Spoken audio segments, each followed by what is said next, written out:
Now we are here for the 1 hour Alsace race in the Human Comedy series. Like I said in my previous few videos, the 1.13 update for Gran Turismo 7 kind of messed up the setups that I did in my Human Comedy guide series. So I'm just running through each race, updating some of the setups to help bring them all back under the PP limit. For this race, I used for my original guide video on this track, I used the Ferrari. In my updated alternative car choice video, I used an Alpine, but that's no longer in the legendary car dealership. And the thing with the used and the legendary car dealerships is the cars always cycle in and out. So if I say a car now, it's not going to be there in like 10 days time.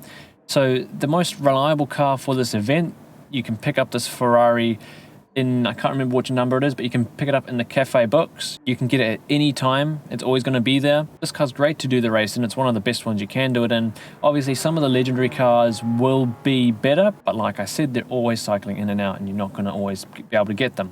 Anyway, so onto the setup for the car. It's a little bit different from what I had in the previous video. Just a little bit, just enough to get the PP down a wee bit. I think I raised the car a bit, soften the anti-roll bars just a little bit.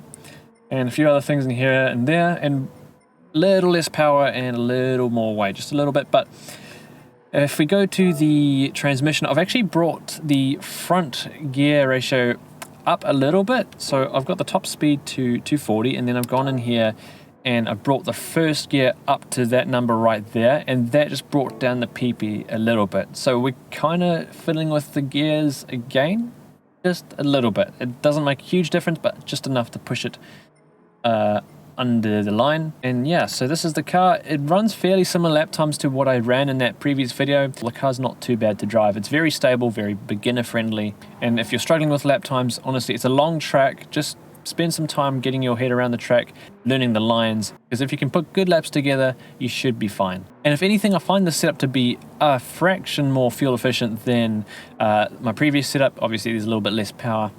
And I also recommend to run fuel map number 4 in this race. And as I said in the previous videos, if you get to the front, run the leanest fuel map you can while still being faster than the other cars around you.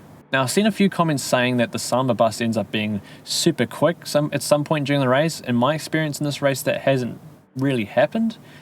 I'm not sure what that's all about, but these races are really difficult. And like I said before, it's just about nailing these laps as consistently as you can. You should get the wins. And again, if you are just sitting above the PP limit, like I'm right on it right now, if it's just above it, maybe a couple points, then click on the video I linked in the description or the pinned comment. I just give a few tips on how to bump your PP just below that limit. And you might not have seen it just before, but I'm going to move my camera real quick.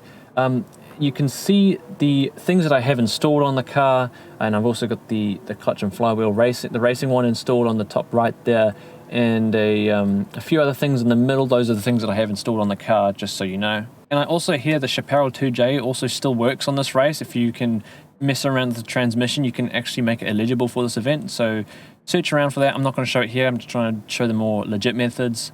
That'll probably get patched again at some point. So if you're struggling, go try the Chaparral 2J.